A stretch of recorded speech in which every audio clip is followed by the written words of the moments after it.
आप सभी का स्वागत है आशा किरण फेसबुक लाइव पर और मेरा नाम हानिश्री है और मैं आज आप सभी को वेलकम करती हूँ हमारे शो पे आशा किरण फेसबुक लाइव पर। और आज हम जिस टॉपिक के बारे में बात कर रहे हैं वो है ऑब्सेसिव कंपल्सिव डिसऑर्डर।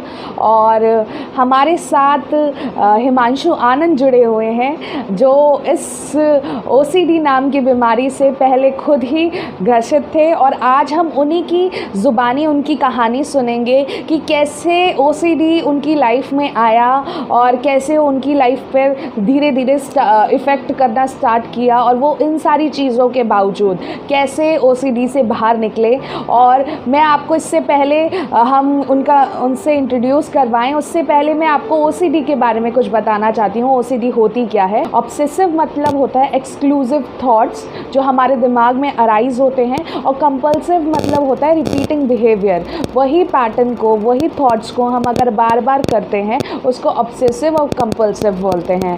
ये एक तरह की इट इज़ लाइक दैट कि it is the unreasonable thought and fear that leads to the compulsive behaviour. मतलब कि एक ऐसा थॉट होता है हमारे दिमाग में जो बार बार हम लोगों के अंदर एक फियर जनरेट कर देता है कि अगर हम वो काम नहीं करते हैं तो हमारे साथ कुछ बुरा हो जाएगा, इसलिए हम एक ही काम को बार बार करते हैं जब तक हम लोगों को हमारा या उस पेशेंट का जिसको OCD है उसका ये डर ना ख़त्म हो जाए कि अब सब कुछ सही हो गया है। पर ये डर ये एक सेल्फ सेटिस्फेक्शन सिर्फ एक टेम्परेरी पीरियड ऑफ टाइम तक होती है, पर ये बिहेवियर ये थॉट फिर से अराइज होता है और फिर से वही काम एक पैटर्न में इंसान करने लगता है अपने आप को देखने के लिए।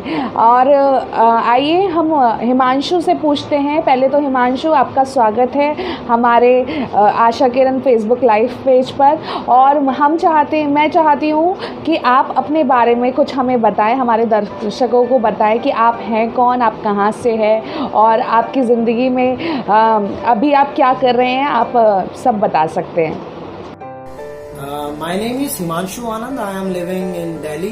I am a music teacher in school. और मैं बताना चाहूँगा कि इस परेशानी ने मेरी लाइफ पे एक गहरा प्रभाव डाला और ये बात तब की है जब मैं 5th स्टैंडर्ड में था। अराउंड 1996 की बात है ये। और एक दिन मैं क्रिकेट खेलने जा रहा था और मैं कुछ चीज़ों को फॉलो करते हुए क्रिकेट ग्राउंड तक पहुंचा और जब मैं वहां पहुंचा तो हम मैच जीत गए।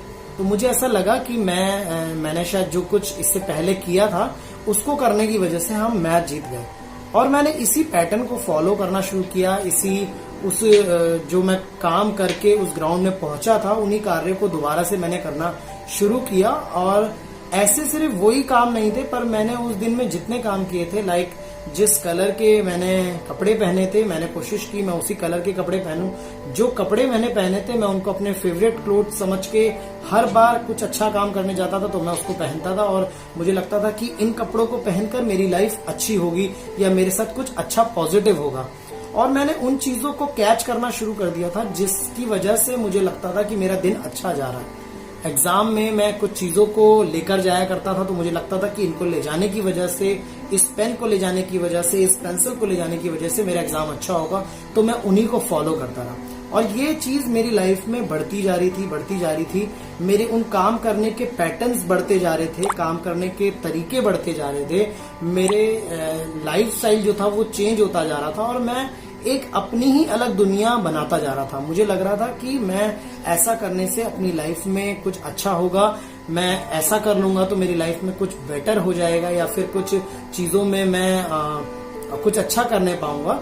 लेकिन वो धीरे धीरे करके मेरी लाइफ को डिस्टर्ब करते जा रहे थे। लाइक मैं अगर स्कूल में था तो मुझे लगता था कि मैंने अगर कल किसी से बात करी है तो मैं आज फिर उससे बात करूंगा तो मेरा दिन अच्छा जाएगा। मैंने अगर कल किसी को अपनी वाटर बॉटल से पानी पिलाया तो मैं आज भी किसी को पिलाऊंगा तो वो दिन अच्छा जाएगा। या मैं कॉरिडोर में जिस रास्ते से गया हूँ उसी रास्ते से जाऊंगा तो मेरा दिन अच्छा होगा।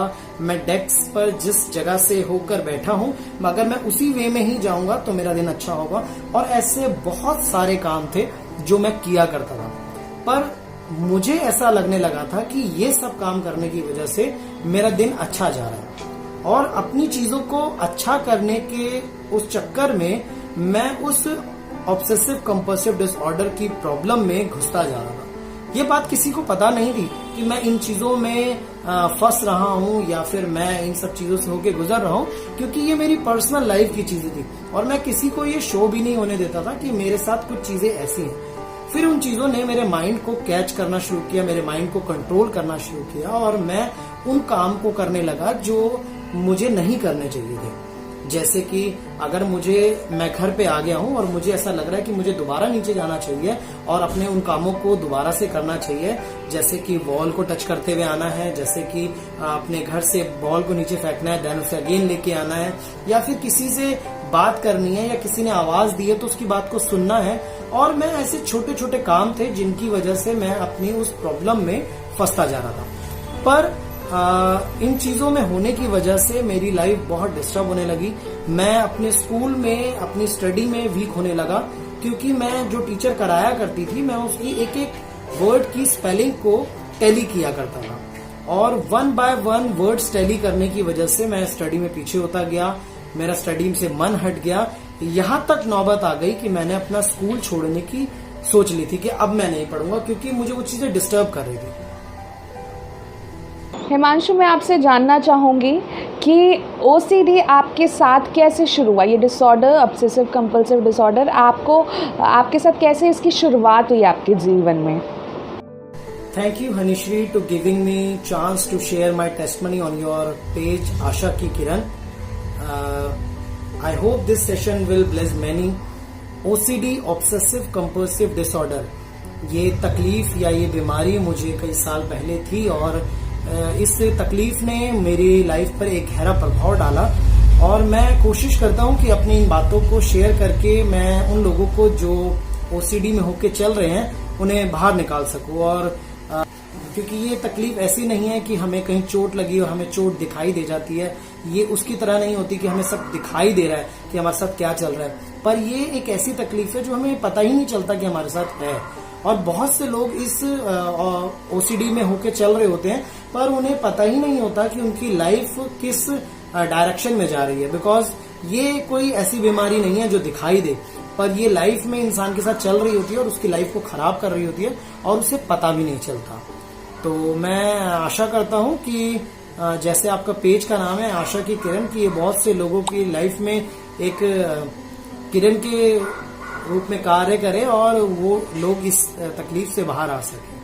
के बाद मैं जानना चाहूँगी वो क्या सिम्टम्स रहे जिसकी वजह से आपको लगा कि आपको OCD है, आपको कैसे फील हुआ? वो सारे सिम्टम्स आप हमारे दर्शकों को बताइए कि वो क्या सिम्टम्स होते हैं OCD में, या आपके साथ वो सारे सिम्टम्स क्या क्या थे जो आपको अपने अंदर नोटिस आपने किए हैं। देखिए, नोटिस की बात नहीं है क्योंकि इसमें मैं कुछ नोटिस नहीं कर रहा था, बस मैं अपने लाइफ को बेटर करने के चक्कर में बहुत से पैटर्न्स को फॉलो करने लगा था, बहुत से कामों को करने लगा था और मुझे लग रहा था कि मैं इन कामों को अगर करूंगा तो मेरी लाइफ कुछ अच्छी हो जाएगी। तो मैं इनको नोटिस करने की बात नहीं थी क्योंकि ये मेरे दिमाग में खुद ही आते थे कि मुझे किस चीज को छू के जाना है, किसी चीज को उठाना है, किसी चीज को उठाकर स्कूल के कॉरिडोर से नीचे फेंकना है, या फिर मैं किस पेन को यूज करना है, कौन सी पेंसिल यूज करनी है, या फिर किसी चीज को कितनी बार करना है। मैं हर चीज जो थी वो इवन नंबर में करता था, लाइक 2, 4, 8, और किसी भी चीज को अगर मुझे रखना होता था तो मैं उसको 1, 2, 3, 4, 5, 6, 7, 8 करके ऐसे रखता था और अगर सेटिस्फेक्शन मुझे मिलती थी तो ठीक है, नहीं तो अदरवाइज मैं उस काम को दोबारा से करना शुरू करता था। और ऐसा करते करते मैं 1 या 2 बार इस काम को नहीं करता था, इस कामों को मैं बार बार करता रहता था क्योंकि मुझे ऐसा लगता था कि जहां सेटिस्फेक्शन नहीं मिली तो वहां पर उस काम को दोबारा करना होता था। लाइक अगर मेरे पास कि ये छोटा सा कुछ एग्जांपल मैं आपको दे रहा हूँ, लाइक मुझे इसको कहीं पे रखना है तो मैं इसको ऐसे ही नहीं था कि जाकर आराम से उसको टेबल पे रख दिया, पर मैं उसको रखते वक्त उसको अपने हाथ से नहीं छोड़ता था और काउंट करता था 1, 2, 3, 4, 5, 6, 7, 8। अगर मुझे सेटिस्फेक्शन मिली तो ठीक, अदरवाइज मैं उसको दोबारा करता था। किसी स्विच को बंद करना है तो मैं उसको 8 टाइम में बंद करता था। अगर मैं कुछ खाना खा रहा हूं तो मैं उसको कोशिश करता था कि अगर मैं 2 रोटी खाता हूं तो मैं उसको 2 की जगह पे मैं 4 रोटी खाऊं। चाहे मेरी भूख नहीं थी पर मैं जबरदस्ती उस काम को करने की कोशिश करता था, क्योंकि मुझे वो चीज अगर मैं नहीं करता था तो एक अजीब सा मेरे मन में डर आने लगा था। यहाँ तक कि पहले मैंने अपनी लाइफ को बेटर करने के लिए काम किया, पर धीरे धीरे करके मैंने उसे अपने पेरेंट्स को बचाने के लिए काम किया। कैसे? मुझे लगता था कि अगर मैंने ये काम नहीं किया तो मेरी मदर मर जाएंगी, मेरे फादर एक्सपायर हो जाएंगे, वो बाहर जाएंगे तो उनका एक्सीडेंट हो जाएगा, वो नहीं बचेंगे। ये बातें इतनी बढ़ गई कुछ सालों के अंदर कि मैंने सिर्फ अपने लाइफ को बेटर करने के लिए, अपने पेरेंट्स को बचाने के लिए नहीं, पर अपने नेबर्स को बचाने के लिए भी मेरे दिल में ख्याल आते थे कि अगर मैंने ये काम नहीं किया तो मेरे नेबर्स मर जाएंगे, अगर मैंने ये नहीं करा तो उनकी मदर मर जाएगी, उनके फादर मर जाएंगे, वो मेरा फ्रेंड मर जाएगा। और इनको बचाने के चक्कर में मैं उन कामों को करता था जो शायद मेरा मन में नहीं होता था। और ये एक ऐसी चीज थी जो आपको कोई जज नहीं कर सकता था, क्योंकि इन कामों को मैं बहुत ही ऐसे तरीके से छुप कर करता था कि कोई मुझे ना देखे कि मैं इस चीज को काउंट करके रख रहा हूँ, या इन चीजों को मैं एक से ज्यादा बार कर रहा हूँ, या फिर मैं किसी काम को करते हुए मैं उसको काउंट करते करते चल रहा हूँ। अगर मुझे चलना भी होता था तो मैं अपने कदमों को सोच समझ के रखता था कि मुझे कहाँ रखना है, ये नहीं कि नॉर्मल वे में चल रहा हूँ। ऐसा करने से मेरी कुछ सालों के बाद, अराउंड 7-8 ईयर्स के बाद, मेरे एक रिलेटिव ने इस बात को समझा कि हिमांशु नॉर्मल वॉक नहीं करता और इसको चलने में कुछ दिक्कत है और ये कुछ गिन गिन कर चलता है। और उन्होंने मेरी मदर से ये वाली बात को शेयर किया कि आप इस पे ध्यान दीजिए, क्योंकि ये एक तरह की बीमारी होती है जिसमें बच्चा किसी से कुछ नहीं कहता पर वो उस बीमारी से होकर चलता रहता है। और मेरी मदर ने फिर उस चीज को नोटिस करना शुरू किया कई सालों के बाद, और मेरी सिस्टर को पता चल गया, मेरे फादर को पता चल गया, और इन सब ने नोटिस करना शुरू किया कि मैं अपनी नॉर्मल लाइफ में नहीं हूँ, मैं अपनी स्टडी नॉर्मल नहीं करता, मैं कहीं आता जाता नॉर्मल नहीं हूँ, मैं किसी से बात नहीं करता, और इससे मेरी लाइफ बहुत डिस्टर्ब होने लगी थी। यहाँ तक कि वो लाइफ जो मेरी डिस्टर्ब थी, मेरे पेरेंट्स को इस बारे में पता चलने के बाद वो भी इस बात से परेशान थे कि अब हम इस चीज का करें तो क्या करें। इन सारे सिम्टम्स के बावजूद भी मैं ये जानना चाहूँगी कि आपका फैमिली का रोल क्या था, और बेसिकली आपकी जो सोसाइटी थी, आस पड़ोस थे, आपके फ्रेंड सर्कल थे, उन सभी लोगों का क्या रिएक्शन था आपके प्रति जब उन लोगों को आपकी ये सारी सिम्टम्स दिखने लगे होंगे और आपकी आदतें के बारे में पता चलने लगा होगा, तो उन्होंने आपसे क्या बोला? बहुत समय तक तो मेरे फैमिली, फ्रेंड्स, रिलेटिव्स, इनको किसी को भी ये बात पता ही नहीं चलती थी, क्योंकि ये सब जो काम मैं करता था वो मैं किसी को पता नहीं लगने देता था कि मैं किसी एक तकलीफ से होके गुजर रहा हूँ और किसी पैटर्न्स को फॉलो कर रहा हूँ। लेकिन धीरे धीरे करके मुझे इन चीज़ों को ये लोगों के सामने आने लगी।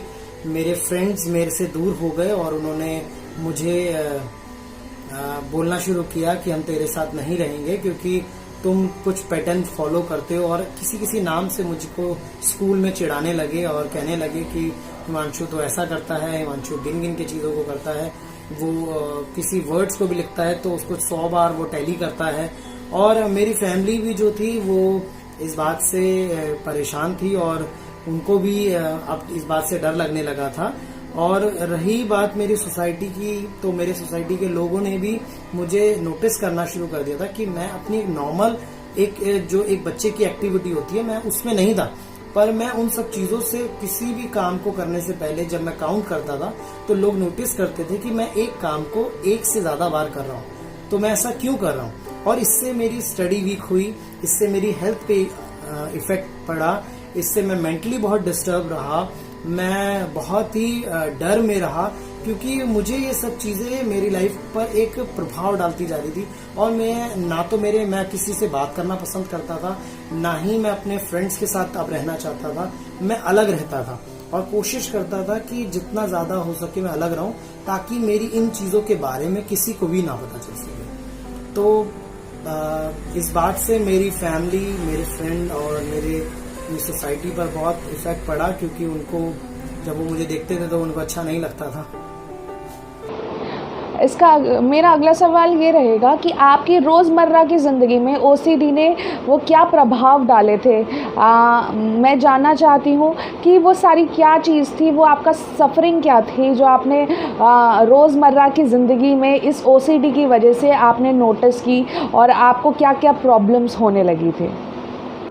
हाँ, ये ओसीडी की वजह से मेरी लाइफ में बहुत मुझे सफ़र करना पड़ा, क्योंकि मेरी स्टडी में मैं बहुत वीक हो गया था। और मुझे अच्छे से याद है, जब मैं 9th स्टैंडर्ड में गया तो मैंने डिसाइड कर लिया था कि अब मैं स्कूल नहीं जाऊंगा, और मैंने स्कूल छोड़ दिया था। अराउंड मैं 1 मंथ तक स्कूल नहीं गया।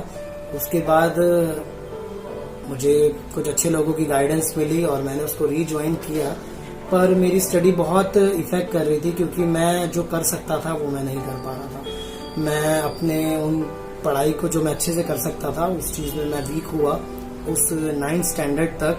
और मेरे फैमिली उस बात से, मेरी इन बातों से डिस्टर्ब रही, क्योंकि मैं थोड़ा गुस्से में रहता था और कुछ काम करता था, तो जब मुझे कोई इस बात के लिए मना करता था तो मुझे उस बात में मैं उनको फिर कुछ उल्टा जवाब भी देता था, और मेरी लड़ाई भी अपने घर में होती थी। एंड फ्रेंड्स की बात रही तो फ्रेंड्स मेरे सच में उन दिनों में बहुत कम हो गए थे, क्योंकि मेरे पास मेरे फ्रेंड मेरे साथ नहीं रहना चाहते थे, वो मेरे साथ नहीं खेलते थे, मुझे अपनी नोटबुक शेयर नहीं करते थे। यहाँ तक कि मेरे फ्रेंड्स मेरे घर पे आके मेरी मदर को उन्होंने बोला हम इसके साथ नहीं रहेंगे, क्योंकि हिमांशु तो पता नहीं क्या क्या करता रहता है आंटी, और ये तो पागल है। लेकिन चीज़ें बदली, और उसके बाद चीज़ें जो होनी चाहिए थी वो मेरी लाइफ में नहीं रही। मेरा चाइल्डहुड जो था वो इफेक्ट किया। मैं अपनी नॉर्मल लाइफ से हटकर मैं ओसीडी की लाइफ में आ गया था, और इस डर में रहता था कि कुछ मेरे साथ गलत ना हो, कुछ मेरे पेरेंट्स के साथ गलत ना हो, कुछ मेरे आसपास के लोगों के साथ गलत ना हो। और इस गलत ना होने के डर से मैंने बहुत से उन कामों को किया जो मेरा मन नहीं था। काम को गिन गिन के करना, काम को एक से ज़्यादा बार करना, और अपनी एक अलग लाइफ में रहना, ज़्यादा लोगों से बात नहीं करना, और मैं डिस्टर्ब रहता था। और लाइफ में बहुत ये 10 साल मेरी लाइफ के लिए बहुत पेनफुल रहे, और जो कि मैं किसी से शेयर भी नहीं कर सकता था, क्योंकि ये बातें समझाना थोड़ा सा मुश्किल होती है। और मैं अभी भी कोशिश कर रहा हूँ कि आप इस बात को समझ पाएं कि ये ओसीडी है क्या, क्योंकि सम टाइम इन बातों को सुन के लोगों को हंसी आती है, और शायद कोई अगर इसे सुन रहा होगा तो उसको भी लग रहा होगा कि ये कैसी बातें हैं। लेकिन ये ऑब्सेसिव कंपल्सिव डिसऑर्डर एक ऐसी चीज है जिसमें इंसान होता है पर उसे नहीं पता चल पाता कि वो एक बीमारी से होके गुजर रहा है, और वो रिसीव भी नहीं करना मांगता कि वो एक बीमारी से होके गुजर रहा है। क्योंकि ये एक नॉर्मल लाइफ ही होती है, बट नॉर्मल लाइफ में आप काम एक बार करते हो, पर इस लाइफ में आप काम को कई बार करते हो। नॉर्मल लाइफ में आप काम को अपनी मर्जी से करते हो, पर ओसीडी में आ जाने के बाद आप काम को अपनी मर्जी से नहीं करते। आप काम को इसलिए करते हो क्योंकि आपको डर लग रहा होता है। वो डर किसी भी चीज का हो सकता है, कि आपकी लाइफ में कुछ खराब ना हो जाए, आपकी लाइफ में कुछ चीजें गलत ना हो जाए, या फिर आपके किसी को अपने को खो जाने का डर हो सकता है, या ये हो सकता है कि अगर आप ये नहीं करोगे तो आप जिन्हें देख रहे हो उनके साथ कुछ गलत ना हो जाए। और जब आप इन चीजों को डर में बिताते हो तो आपकी लाइफ में आप वैसे नहीं रहते जैसे आप रहना चाहिए। यूं तो हम किसी भी काम को बहुत आसानी से, थोड़ा सा जल्दी से कर सकते हैं, लेकिन जब आप ऑब्सेसिव कंपल्सिव डिसऑर्डर की इस बीमारी में आते हो तो आप काम को, एक छोटा सा काम भी आपके लिए बहुत भारी पड़ जाता है। और यस, मैंने सफर किया। इसके बाद मैं जानना चाहूँगी कि इन सारी प्रॉब्लम्स के बावजूद भी आपने अपने आप को इन ओसीडी डिसऑर्डर से कैसे अपने आप को रिकवर किया, कैसे इन सारी चीज़ से बाहर निकाला, आपने किन की हेल्प ली और अपनी लाइफ में वो क्या चेंजेस किए, और कैसे इन सारी चीज़ों की शुरुआत हुई कि आज आप नॉर्मल हैं? Very nice question Honeyshree. और रिकवर मैंने by the grace of God बहुत जल्दी किया, क्योंकि ये 2005 की बात है, और मैं बेसिकली एक हिंदू बैकग्राउंड से हूँ, और मैं जीसस क्राइस्ट के बारे में नहीं जानता था। मुझे नहीं पता था कि यीशु मसीह है कौन और उसने मेरी ज़िंदगी के लिए किया क्या है। लेकिन जब मैं फर्स्ट टाइम 12 मार्च 2005 में हमारी एक प्रार्थना सभा होती है जो YMCA में होती है, और मैं वहां पर गया और उस प्रेयर मीटिंग को मैं अटेंड कर रहा था, तो वहां पर एक पास्टर थे जिन्होंने इस बात को बोला कि परमेश्वर ने आपके लिए कुछ अच्छा रखा है और आज आपकी लाइफ में एक बीज बोया गया है और ये बीज एक दिन पौधा बनेगा, पेड़ बनेगा और फिर इसमें से फल आएंगे और उस फल से आपके लाइफ में अच्छा होगा। और मैंने इस बात को रिसीव किया कि God has something good for me, God has something great plan for my life, and I receive that words. और मैंने उस पास्टर की बात को रिसीव किया और मैं घर आया तो मेरे अंदर से एक जो डर था यहाँ पर कि सब खराब हो जाएगा, वो डर मेरी जिंदगी से खत्म हो गया। और मैंने उस चीज को बिना किसी हेजिटेशन के मैंने ये सोच लिया था, अब चाहे मेरी जिंदगी में कुछ क्यों ना हो पर मैं चर्च जाना नहीं छोड़ूंगा। पर इन सब चीजों में मैंने कुछ चीजों को अपनी लाइफ में महसूस किया जो मैं आपसे शेयर करना चाहूंगा। सबसे पहले जो OCD के बारे में आज हम बात कर रहे हैं, ऑब्सेसिव कंपल्सिव डिसऑर्डर, ये तकलीफ मैं फिर से बताना चाहूंगा कि ये एक ऐसी तकलीफ होती है जिसमें इंसान को नहीं पता होता कि वो इस OCD में होकर चल रहा है। उसको इस बात को समझने की जरूरत है कि मेरी अगर नॉर्मल एक्टिविटीज से मैं फर्क होकर किसी दूसरी एक्टिविटीज में जा रहा हूं तो वो मेरी जिंदगी के लिए डर है। डर बहुत सारी तरीके का हो सकता है, जरूरी नहीं है सिर्फ किसी को अपनी लाइफ को खराब करने का डर हो या किसी अपने को खो जाने का डर हो, पर डर बहुत सारी तरीके का हो सकता है। अगर आपकी जिंदगी में कोई डर है तो आप इस बात से समझिए कि वो डर की वजह से अगर आप कोई काम कर रहे हैं और आपकी नॉर्मल रूटीन लाइफ बदल रही है तो आपकी लाइफ में ये तकलीफ है, पर आप इससे बाहर आ सकते हैं। और उससे बाहर आने का सबसे अच्छा जो तरीका है वो है पॉजिटिविटी। जब आप अपने यहां से पॉजिटिव हो जाते हैं, जब आप अपने दिमाग से पॉजिटिव हो जाते हैं कि मेरी जिंदगी में कुछ गलत नहीं होगा, सब कुछ अच्छा होगा, गॉड ने मेरे लिए कुछ अच्छा सोचा हुआ है, वो मेरी जिंदगी में कुछ खराब नहीं होने देगा, तो हम उन सब चीजों से बाहर आने पाते हैं। तो फर्स्ट पॉइंट इज पॉजिटिविटी। जब हम पॉजिटिविटी में चलते हैं तो हमारी लाइफ में पॉजिटिव होना शुरू होता है। Second thing, prayer. जब हम किसी धार्मिक चीजों में इन्वॉल्व होते हैं, जैसे मैं चर्च जाने लगा और मैंने जीसस क्राइस्ट की बातों को सुनना शुरू किया, उन पे चलना शुरू किया और यीशु मसीह से प्रार्थना करना शुरू किया, तो मेरी लाइफ बदली। जब हम परमेश्वर से किसी अच्छी चीजों के लिए प्रार्थना करते हैं कि परमेश्वर मुझे इस तकलीफ से निकालने में मदद कर, तो वो निकालता है। परमेश्वर के वचन में ये वाली बात लिखी है कि अपना सारा बोझ मुझ पे डाल दो क्योंकि मुझे तुम्हारा ध्यान है। परमेश्वर ने इस दुनिया को बनाया है, परमेश्वर ने मुझको और आपको बनाया है, और जब हम अपना बोझ उस पे डालते हैं तो वो हमारे ऊपर से सारा बोझ हटा देता है, सारी चिंताएं हटा देता है और हम उन सब चिंताओं से मुक्त हो जाते हैं जो हमारे लाइफ को चेंज कर रही होती है। तो जब मैंने परमेश्वर पे विश्वास किया और प्रार्थना करी तो मेरे माइंड से वो टेंशन्स खत्म हो गई और मैं फ्री हो गया अपने उन सारे कामों से जो मैं ऑब्सेसिव कंपल्सिव डिसऑर्डर में रहकर किया करता था।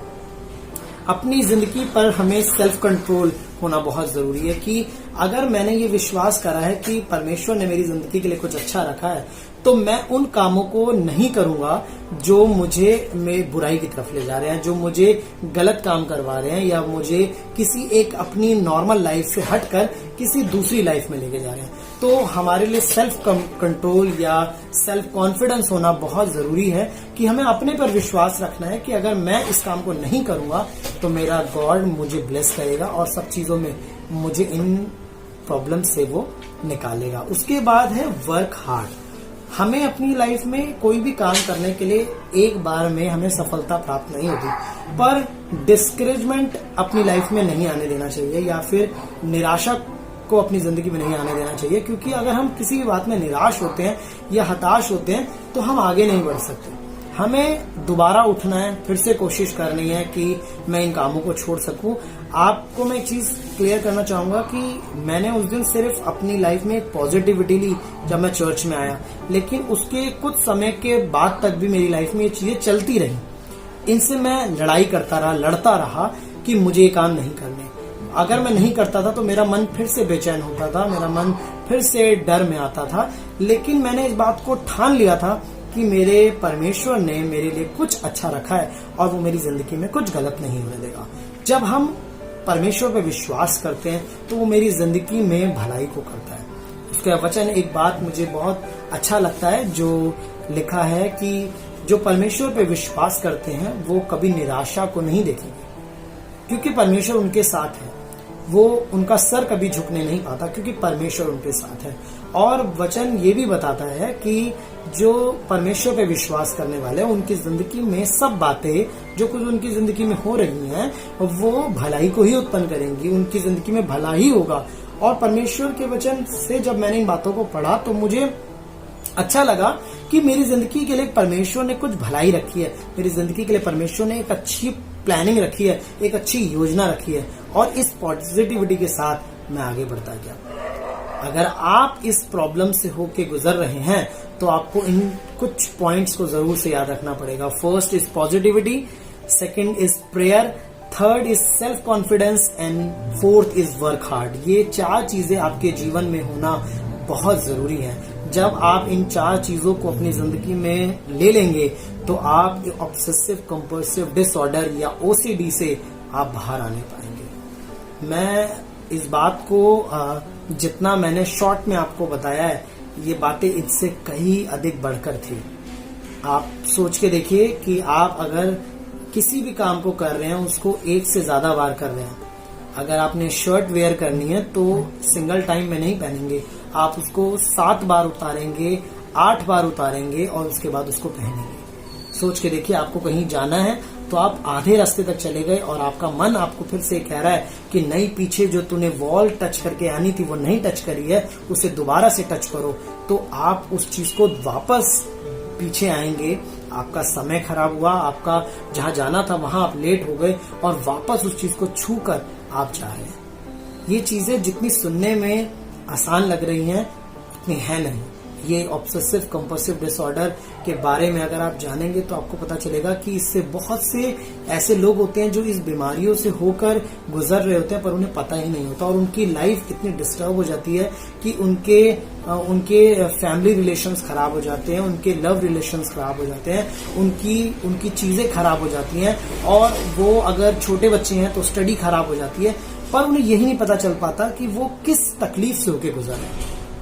देखिए, अगर हमारी लाइफ में हमें चोट लगती है तो हम उसको दवाई लगाकर या उसको मेडिसिन देकर हम उसको ठीक कर लेते हैं, पर ये एक ऐसी तकलीफ है जिसमें इंसान होकर तो गुजर रहा होता है पर उसको समझ ही नहीं आ रहा होता कि मैं किस बीमारी से होकर गुजर रहा हूँ। पर आपको समझना बहुत जरूरी है कि अगर आपके साथ आपकी नॉर्मल रूटीन से हटकर आप कोई और काम कर रहे हैं और वो डर में कर रहे हैं तो ये ऑब्सेसिव कंपल्सिव डिसऑर्डर के एक सिम्टम्स हो सकते हैं। आप इस चीज को समझिए और इससे बाहर आना बहुत आसान है। मैंने आपको बताया कि पॉजिटिविटी, प्रेयर, सेल्फ कॉन्फिडेंस और हार्ड वर्क, और उस गॉड पर भरोसा रखिए कि उस गॉड ने अगर आपको बनाया है, उस यीशु मसीह ने अगर आपको बनाया है तो वो आपकी जिंदगी में कुछ गलत नहीं करेगा। आई होप कि मेरी ये स्टोरी से आपको आशीष मिली होगी और आप इस स्टोरी को, अगर आपको लगता है कि कोई ऐसा है जो जिसके साथ ये प्रॉब्लम्स हैं, जिसको आप एक नॉर्मल एक्टिविटीज में नहीं देखते, तो उससे जरूर शेयर करिएगा। मुझे लगता है कि अगर मेरा परमेश्वर इन सब चीजों से मुझे निकाल सकता है तो आपको या आपके किसी अजीज को भी इस तकलीफ से निकाल सकता है। All praise to Jesus. Thank you. अब मैं आपसे एक रिक्वेस्ट करना चाहूँगी कि जैसे अभी आपने बताया कि आपको म्यूज़िक का बहुत शौक़ है, तो मैं ये जानना चाहूँगी कि आप जाते जाते हमारे दर्शकों के लिए गीत गाएं जो आपको पसंद हो, आपका फेवरेट हो। आप वो गीत हमारे साथ शेयर कर सकते हैं और हम भी सुनना चाहेंगे कि आपके अंदर वो क्या टैलेंट है आया है जिसकी वजह से आपने मतलब अपनी लाइफ में इतनी ग्रो करी और कैसे कैसे की है। तो आप एक गीत सुना दीजिए। अगेन थैंक्स टू हनीश्री कि उन्होंने मुझे मौका दिया कि मैं अपनी लाइफ टेस्टमनी को इस आशा की किरण पेज पर शेयर कर सकूं। और यहाँ पर इस बात को रखने का सिर्फ एकमात्र मकसद ये है कि उस परमेश्वर की महिमा हो जिसने मुझे इन तकलीफों से निकाला, और मैं किसी उस इंसान को जो ऑब्सेसिव कंपल्सिव डिसऑर्डर की इस प्रॉब्लम से होकर गुजर रहा है वो इन बातों को सुनकर वो भी बाहर आ सके। एक छोटी सी बात और बताना चाहूंगा कि 2009 में मैं एक ट्रेनिंग में था और मेरे साथ एक मेरे फ्रेंड थे अर्पण। मैंने उनको देखा कि वो कुछ ऐसी ही हरकत करते हैं जो मैं कभी किया करता था। मैंने उनसे बहुत मुश्किलों के बाद इस बात को जाना कि क्या सच में आपके साथ ये प्रॉब्लम है। तो उन्होंने बहुत मुश्किलों के साथ और बहुत डर के साथ इस बात को बताया कि यस, मेरे साथ ये प्रॉब्लम है और मुझे डर लगता है। उन्होंने मुझसे अपनी पूरी उन बातों को शेयर किया जो उनके साथ चल रही थी, और मैंने भी अपनी उन बातों को उनसे शेयर किया जो मेरे साथ हुआ करती थी। और मैंने उनको बताया कि देखो, परमेश्वर ने मुझे अगर छुड़ाया है तो तुम्हें भी छुड़ाएगा। और मैंने उससे ये बातों को शेयर किया। उसने उस बात से वो ब्लेस्ड हुआ और उसने ये वाली बात को सोचा कि अब मैं उन कामों को नहीं करूंगा। And I thank the Lord कि अब वो बिल्कुल ठीक है। वी आर स्टिल फ्रेंड और हमारी बात होती है। और मैं खुदा का शुक्र करता हूँ, परमेश्वर का शुक्र करता हूँ कि जिसने मुझको उस तकलीफ से निकाला, मेरे उस फ्रेंड को निकाला, और सिर्फ हमको नहीं पर ऐसे बहुतों को निकाला है। और मैं विश्वास करता हूँ कि अगर आपके साथ ये प्रॉब्लम्स हैं तो परमेश्वर आपको भी इन तकलीफों से निकाल सकता है। एक गीत आपके साथ मैं बांटना चाहूंगा या शेयर करना चाहूंगा। ये गीत मेरी लाइफ के लिए बहुत इम्पोर्टेंट है और मैं सिर्फ गीत नहीं है पर ये गीत मेरे दिल के बहुत करीब है, क्योंकि जब मैं इन तकलीफों में था तो मैं बहुत डिस्टर्ब था। मैं बहुत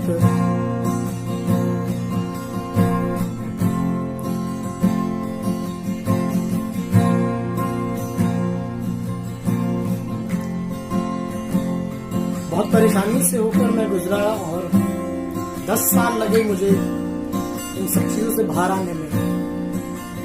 और आई बिलीव कि उस खुदा ने मुझे निकालना है, और अगर कोई और भी है तो वो उसको भी तकलीफों से निकालेगा। उसके बाद मैंने डिसाइड किया कि my life is not my, but ये जिंदगी खुदा की महिमा का कारण है।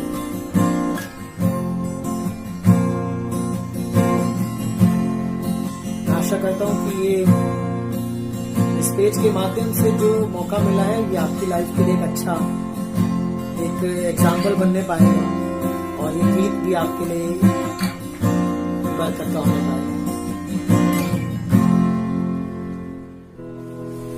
ये जिंदगी तेरी महिमा गाती रही अब सदा। जिंदगी तेरी महिमा गाती रही अब सदा। जब तक जीऊं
thank you so much Himanshu, हमारे लिए ये गीत हमारे साथ शेयर करने के लिए।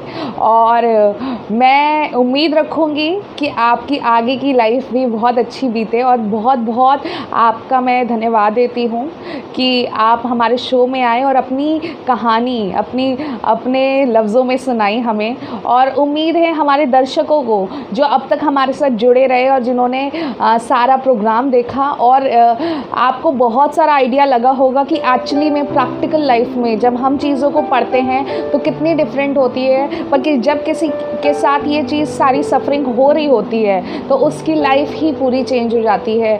उसका शायद से पेन हमारे पेन से काफ़ी अलग रहता है। हम तो सपोर्ट करने की कोशिश करते हैं एज ए साइकोलॉजिस्ट, बट उसके बावजूद भी उसके विचार जो उसको उलझाते हैं, जो उसको नहीं कंट्रोल कर पाता इंसान, वो संभालना बहुत ही मुश्किल होता है।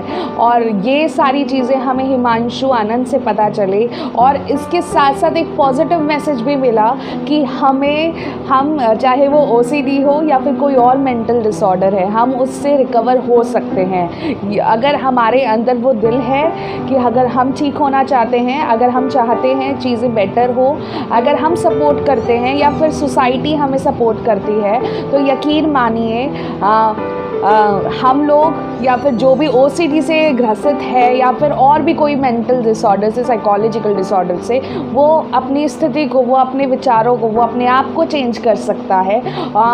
ज़रूरत ये है कि आप अपनी बातें अपने तक ना रखें, पर किसी से शेयर करें, बहुत ज़रूरी है।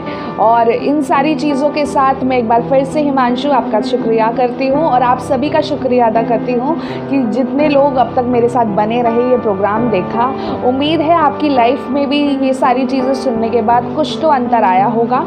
और अगर आप किसी परेशानी से, चाहे वो साइकोलॉजिकली हो, इमोशनली हो या बिहेवियर में हो, आप अगर सोचते हैं कि आपको किसी की हेल्प की ज़रूरत है, तो आप हमसे कांटेक्ट कर सकते हैं, आशा किरण से कांटेक्ट कर सकते हैं। आपको हमारी डिटेल्स हमारी वेबसाइट्स में, इस फेसबुक पेज पे मिलेगी, और आप हमसे बात कीजिए, हम आपकी मदद करेंगे। और हमें खुशी होगी अगर हमारी ये बात, अगर हम इस वीडियो के माध्यम से किसी एक की भी मदद कर पाए। तो आप आज के लिए सिर्फ इतना ही। आप सभी को धन्यवाद, बहुत बहुत शुक्रिया इस प्रोग्राम के साथ जुड़ने के लिए। नमस्कार।